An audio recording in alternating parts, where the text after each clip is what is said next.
और खुद प्रत्याशी जितेंद्र सचान उसने खुद पत्थर चलाए। उसमें वहाँ सीसी कैमरे लगे हुए हैं कि वहाँ उनके साथ कोई भी कार्यकर्ता जुड़ने के लिए तैयार नहीं है। सब बाहरी कार्यकर्ता हैं। केवल उनको एक ही ये था कि मैं गुंडाई करके इनको डरा करके बैठा देंगे। ये तस्वीरें देख रहे हैं आप, ये कोई गली मोहल्ले के गुंडे बदमाश नहीं है जो सड़क पर दबंगई दिखा रहे हैं। ये तो बीजेपी के नेता और बीजेपी के कार्यकर्ता हैं जो आपस में ही भिड़ रहे हैं।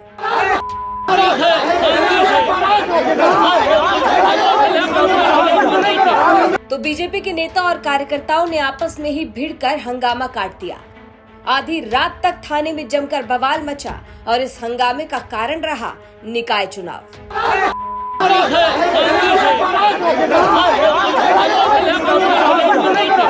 नगर निकाय चुनाव के लिए बीजेपी ने प्रत्याशियों के नाम का ऐलान कर दिया है।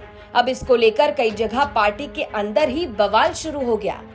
कानपुर में भी कुछ ऐसा ही देखने को मिला।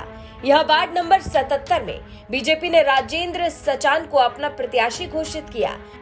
अब इस बात से नाराज होकर बीजेपी के ही वरिष्ठ नेता डॉक्टर अखिलेश वाजपेयी निर्दलीय चुनाव लड़ने के लिए बीजेपी प्रत्याशी के सामने खड़े हो गए। अब यहीं से बवाल की शुरुआत हुई। अब बुधवार की रात दोनों प्रत्याशी आमने सामने प्रचार करते हुए एक मोहल्ले में टकरा गए, जिसके बाद जमकर हंगामा हुआ।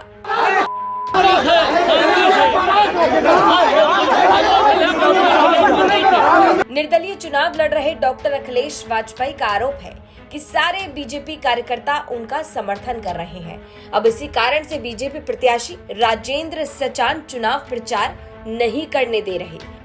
इसके साथ ही मारपीट करने का भी आरोप लगाया गया।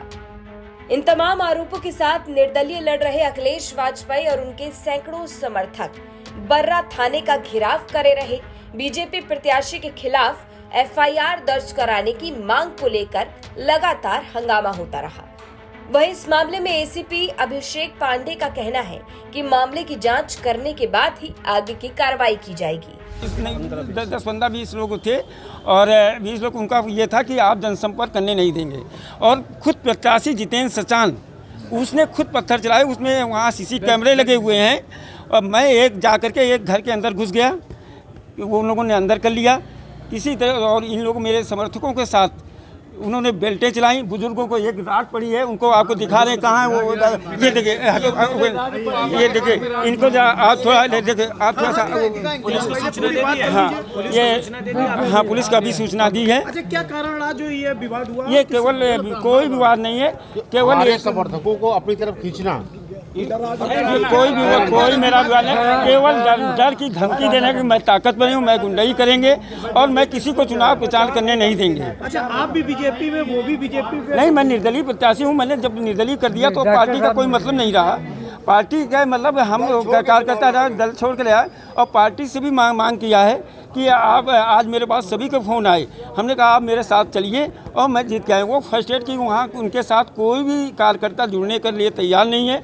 सब बाहरी कार्यकर्ता हैं। केवल उनको एक ही ये था कि मैं गुंडाई करके इनको डरा करके बैठा देंगे और हम चुनाव जीत लेंगे। हमारा केवल एक ही कहना है आप लोगों की, हमको चुनाव प्रचार करने दिया जाए। लेकिन ये तस्वीरें बीजेपी नेताओं में ही जिस तरीके से मार मची हुई है, बवाल हो रहा है, ये अपने आप में चर्चा का विषय बना हुआ है।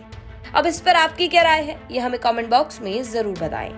कानपुर से रंजय सिंह की रिपोर्ट, यूपी तक।